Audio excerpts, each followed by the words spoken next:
ejemplo, si hablamos de una taquicardia, es decir, una frecuencia por encima de 100 latidos por minuto, si hablamos de una arritmia, siempre y cuando el intervalo RR sea irregular. No hay manera de diagnosticar arritmias que no sea a través de un electrocardiograma o a través de un Holter, que es un registro electrocardiográfico de 24 horas del ritmo cardíaco. Ahora, una de las características que yo siempre debo tener en cuenta cuando voy a hacer el registro de arritmias es si tengo o no tengo NAP. Muchas de las arritmias no cuentan con NAP, así que si yo quiero estar seguro si hay o no hay NAP, debería ser la derivación de Lewis. La derivación de Lewis me permite ver mucho mejor lo que es la onda P. Eso es lo primero que tengo que mirar, mi onda P. Y lo segundo que debo ver es el QRS. Si yo tengo un QRS estrecho o si yo tengo un QRS ancho. En función de ello, yo voy a clasificar a mis arritmias como taquiarritmias de QRS estrecho o taquiarritmias de QRS ancho. Entonces, esa clasificación va a depender de cómo yo interpreto mi electro. Me ha dado gusto, todos han sabido al menos cuándo era un ritmo sinusal. Eso ya es un gran avance. Ya lo tenemos acá. Podemos observar, pero nuevamente, porque va a ser importante para el diagnóstico de arritmias, tenemos una onda P, QRS, onda T. ¿Correcto? Siempre tenemos que tener esa secuencia. ¿Qué sucede cuando yo no tengo onda P? Bueno, puede ser un flutter, puede ser una fibrilación, puede ser una TTCV. ¿Qué pasa cuando yo tengo un QRS ancho y no tengo onda T? Bueno, estoy a diferencia probablemente de una taquicardia ventricular. Entonces hay que tener en cuenta esos detalles de cara al diagnóstico de arritmias. Como les mencionaba, yo puedo clasificar mis arritmias, cuando está aquí arritmias, por el ancho del QRS. Por el ancho del QRS. Taquiarritmias supraventriculares, cuando tengo un QRS estrecho, que ahí van a estar el flutter, la fibrilación y la taquicardia paroxística supraventricular, o como taquiarritmias ventriculares, donde voy a atender a la taquicardia ventricular sin pulso y a la fibrilación ventricular. Este es un ejemplo, probablemente el más importante, el más característico, acerca de lo que es una fibrilación auricular. La característica principal de toda fibrilación auricular es la ausencia de la onda P y un intervalo RR irregular. Miren cómo, acá en el trazado, acá en el dedo largo, yo no voy a observar onda P. No hay onda P. Y veo una irregularidad del intervalo RR. Los intervalos RR no se parecen entre sí. Entonces, cuando yo combino la ausencia de la onda P con el intervalo RR irregular, tengo una fibrilación auricular. ¿Y por qué es importante recordar esto? Primero, porque la fibrilación auricular entonces va a implicar, al no tener onda P, la expresión clínica de esto es que yo no voy a tener contracción auricular. Por lo tanto, la aurícula va a ser como una bolsa, como un saco de sangre. Por lo tanto, se van a formar coágulos dentro de esta aurícula izquierda. Y cuando hago taquicardia, porque hay que recordar que la fibrilación auricular es taquicardizante, estos coágulos que yo tengo dentro de la aurícula izquierda van a migrar ventrículo izquierdo, aorta, y pueden originar un ACV cardioembólico. La causa más frecuente de ACV cardioembólico es fibrilación auricular. Ahora, la fibrilación auricular y el flutter atrial que vamos a ver de acá se maneja de la misma manera. ¿Cómo es que yo diferencio uno de otro? Evidentemente a través de criterios electrocardiográficos, pero también lo puedo diferenciar por el origen fisiopatológico. ¿Cuál es el origen fisiopatológico? En el caso de fibrilación auricular, los nodos aracnogénicos están a nivel de la desembocadura de las venas pulmonares, mientras que en el caso del flutter atrial está en el istmo cabo tricuspide, que está en la aurícula derecha, dígase de paso. ¿Ah? Y aquí tenemos el caso del flutter atrial, que les presento el flutter. En el caso del flutter, como les había mencionado, la diferenciación electrocardiográfica está en la presencia de estas ondas F, que son ondas como si fueran dientes de serrucho. Estas ondas que yo estoy viendo acá tienen una disposición hacia abajo, ¿correcto? Son las ondas F. Estas ondas F yo las voy a poder observar mejor en cara inferior, es decir, en 2, en 3, en OF, y en B1 y en B2. Es donde yo mejor voy a observar las ondas F de flutter, ¿correcto? Ahora bien, el flat lateral y la fibrilación auricular se manejan exactamente igual. A ambos yo voy a plantearle dos cosas. Cuando yo me estoy enfrentando al paciente, yo tengo que hacer mi historia clínica y preguntarle, a ver señor, ¿su fibrilación auricular o su flat es paroxístico? Es decir, yo le pregunto, a ver señor, ¿desde cuándo está con esta molestia? El doctor sabe que yo estoy desde hace menos de 7 días. Si es menos de 7 días, yo lo considero como una FA paroxística, menos de 7 días. Entonces, si es así, si el paciente me dice, doctor, tengo 2 horas con este problema, o tengo ahí hace 3 días que estoy con unas palpitaciones intensas, perfecto. Esa fibrilación paroxística que dura menos de 7 días, yo tengo que aplicar algo que se llama control de ritmo, ¿ya? A través de la cardioversión. Es decir, la arritmia tengo que tratar de regresarla al ritmo sinusal, ¿correcto? Pero ¿qué pasa si el paciente me dice, no, doctor, yo ya tengo un año viviendo con eso? Es decir, es una FA permanente. A este paciente ya no tiene sentido regresarlo al ritmo sinusal. Ya probablemente sea un paciente con una dilatación de la aurícula izquierda severa. Entonces, como ese va a ser el caso, lo que yo voy a hacer acá en el paciente con FA permanente va a ser el control de frecuencia nada más. Es decir, yo voy a evitar la taquicardia. ¿Correcto? ¿Cómo voy a hacer el control de frecuencia? Con el anatócido C. ¿Ya?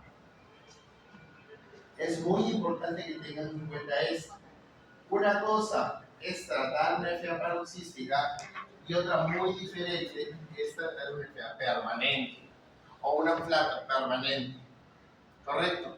Entonces, cuando yo voy al control de ritmo, para yo hacer la cardioversión, yo voy a tener en cuenta que esta cardioversión puede ser una cardioversión farmacológica, con amiodarona, o puede ser una cardioversión eléctrica. Entonces, ¿qué me va a definir a mí si yo hago uno o hago lo otro? Va a depender mucho de cómo llegue el paciente.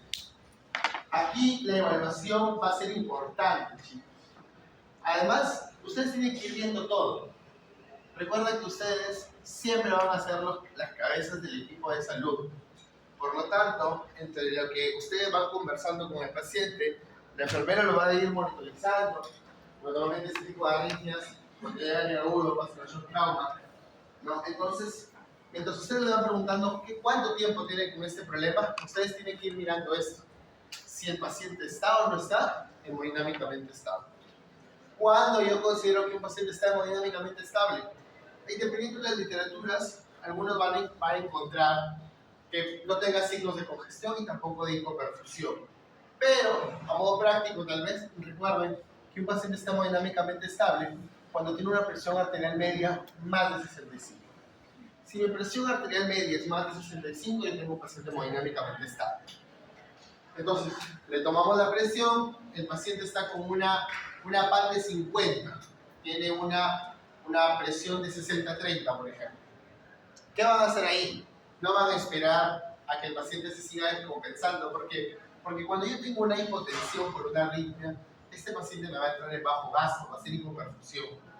Entonces, esta hipoperfusión va a terminar dañando los órganos blancos, los órganos que tienen circulación terminal, riñón, hígado, cerebro. Yo no voy a esperar eso, porque cuando el paciente ya tiene ese daño, hay un punto de no retorno, por mejores estrategias que yo haga. Entonces, si ya he hecho mi evaluación, pues digo, no, este paciente voy a cardiovertirlo eléctricamente. Le voy a colocar las balas y le voy a hacer la descarga eléctrica porque está inestable. No puedo esperar más tiempo.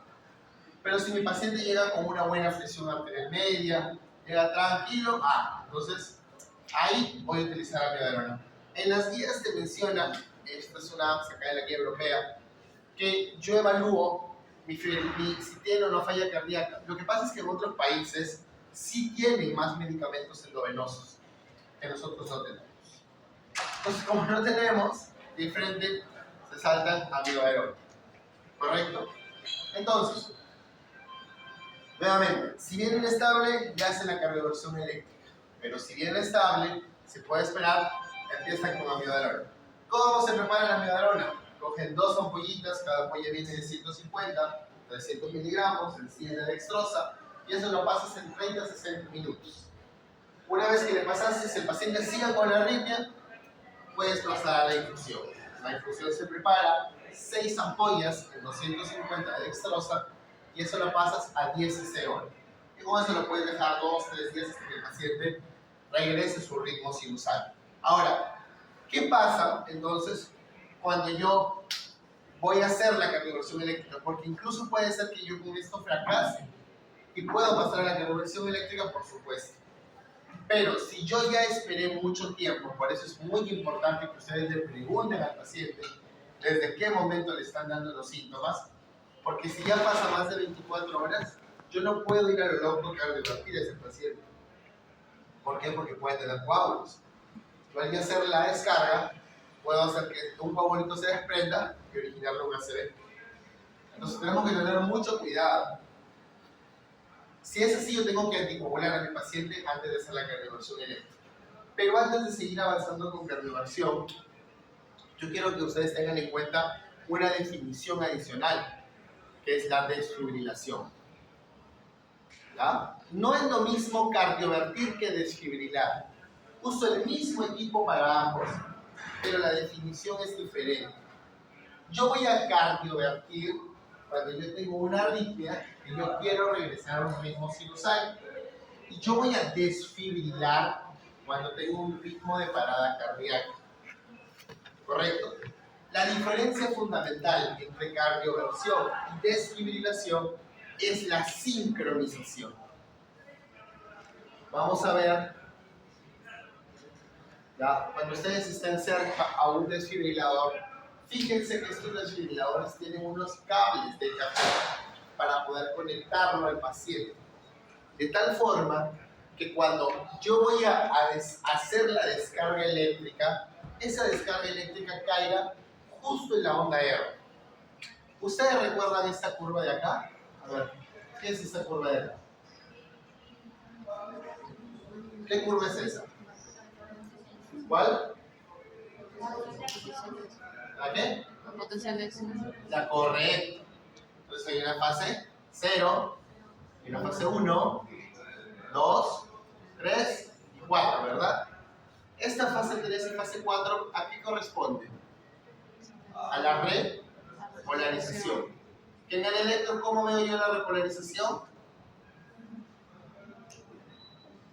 ¿En el electro cómo veo la repolarización?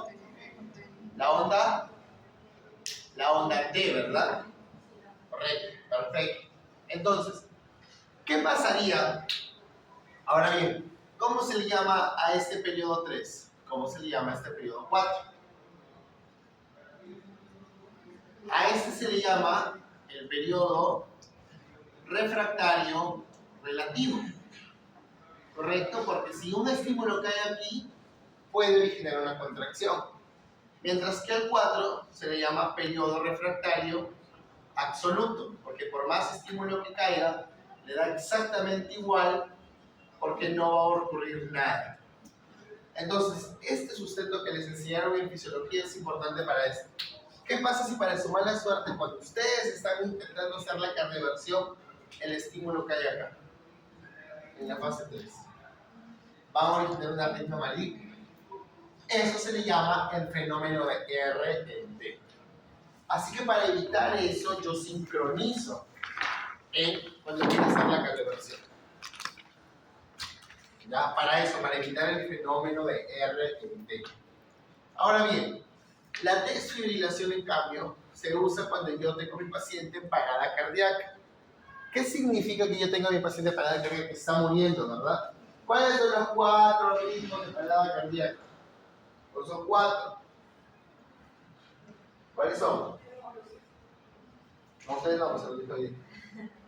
¿Cuáles son los 4 ritmos de parada cardíaca? Camila. Carla.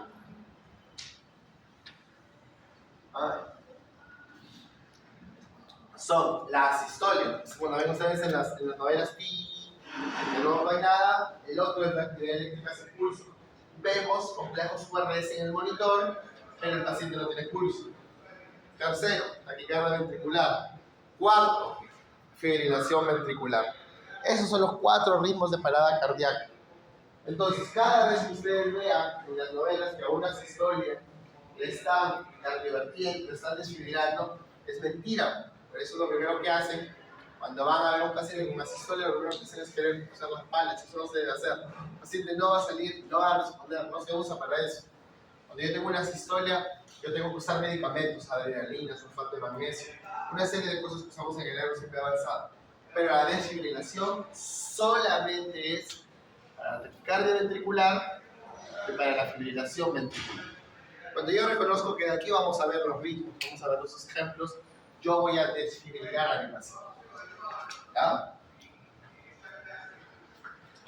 Ahora bien, entonces, bueno, este es en el caso de que haga control de ritmo, pero si hago control de frecuencia, ¿cuál es el cuidado que debo tener con la anatócido? Primero deben saber que la anatócido pues, es una ampolla que viene de 0.4 miligramos. Está saliendo al mercado, ya no lo estoy viendo mucho. Pero bueno, en el caso de que sí la puedan encontrar todavía cuando ustedes lleguen a su salud o a su residencia, el anatócido el primer día se tiene que usar cada 12 horas. Y a partir del segundo día ya se usa cada 24. ¿Correcto? Pero ¿qué sucede cuando yo tengo un paciente con falla renal? No puedo usar esa dosis. Tienen que tener en cuenta que el anatócido es un digitálico, por lo tanto puede producir intoxicación digitálica, ¿ya? Así que eso pues va a tener cambios en el ICT, náuseas, vómitos, así que hay que ir con mucho cuidado también con ese medicamento, porque la anatócido tiene una ventana terapéutica muy estrecha. ¿Qué es ventana terapéutica? Carla, ¿qué es ventana terapéutica?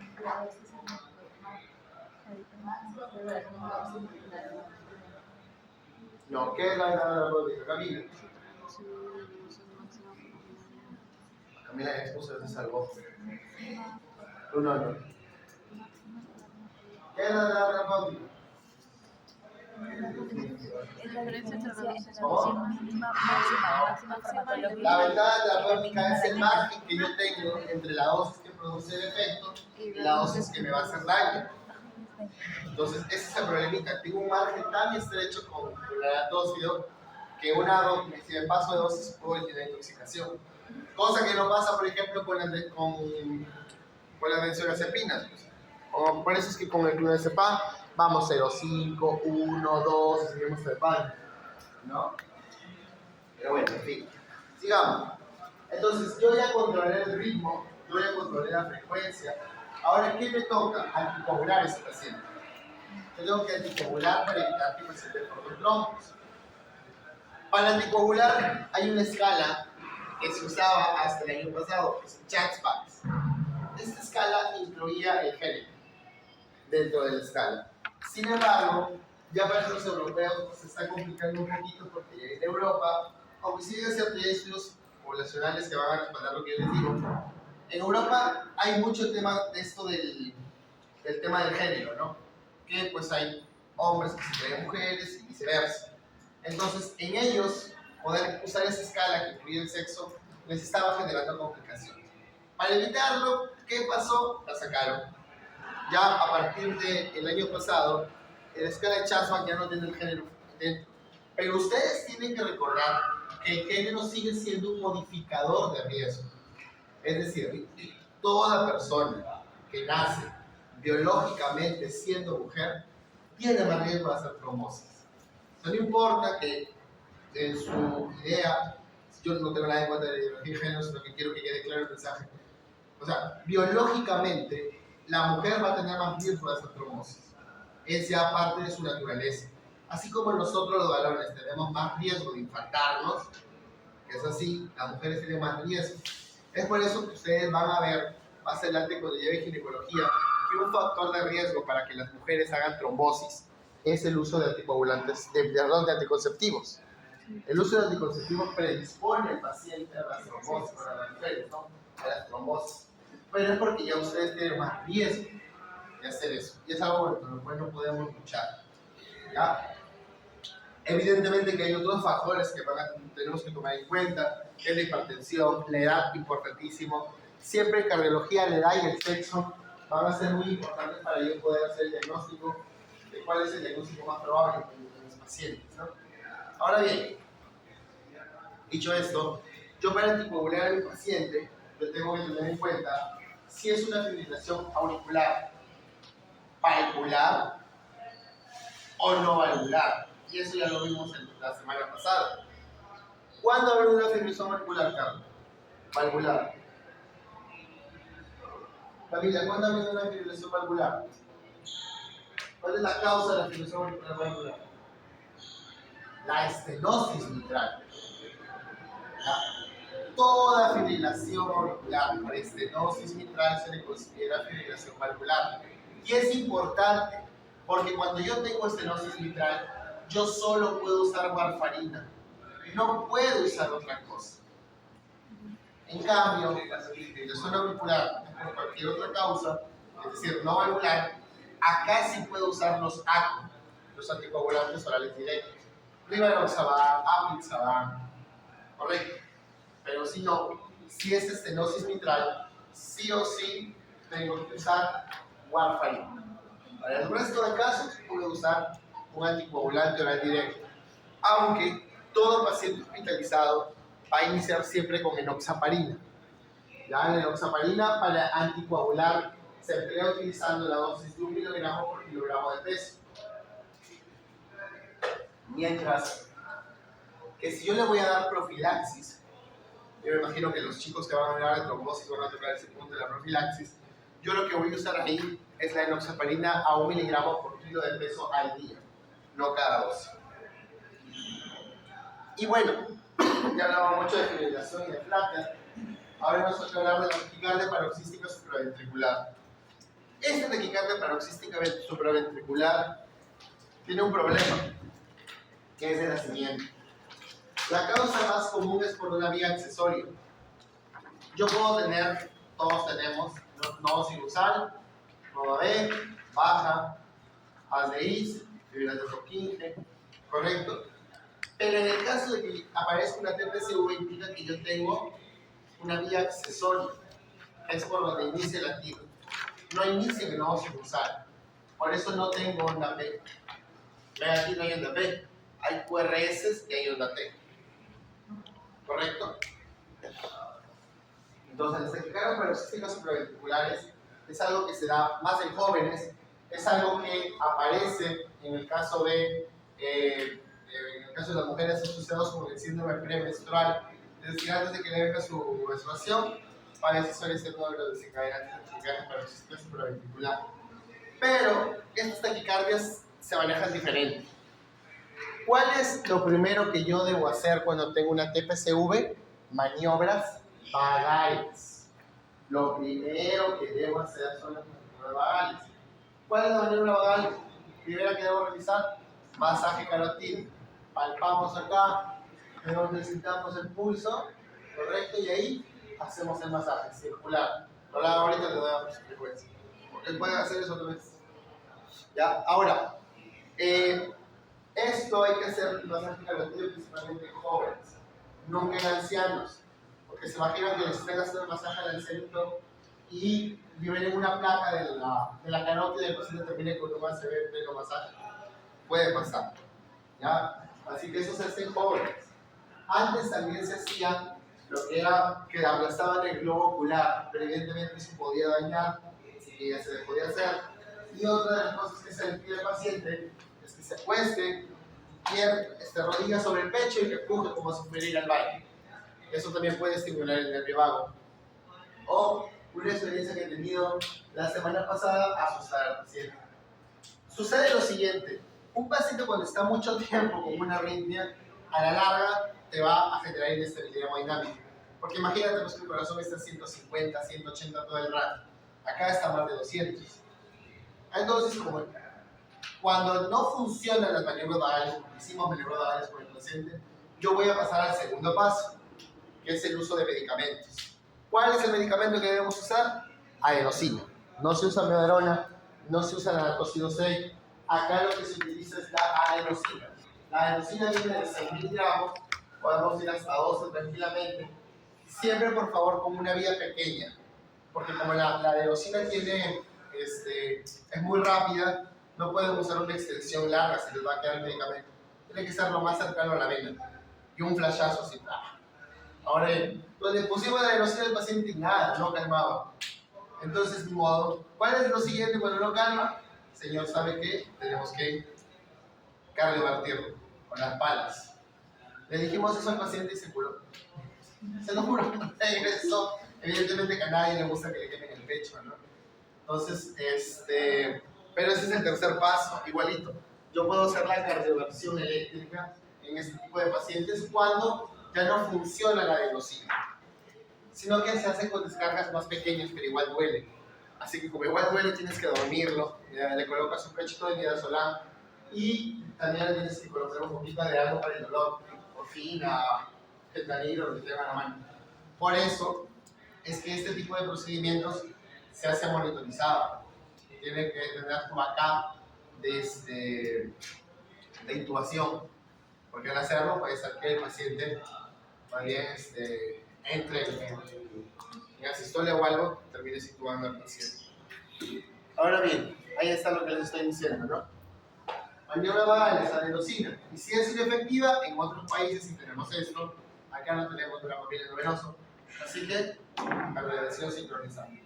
50 símbolos. ¿Ya? Entonces, bien, hemos hablado de lo más importante de los características ventriculares. ¿Qué sigue ahora? Las taquicardias ventriculares, las que te matan. Esta taquicardia ventricular suele estar más frecuente en el contexto de una isquemia.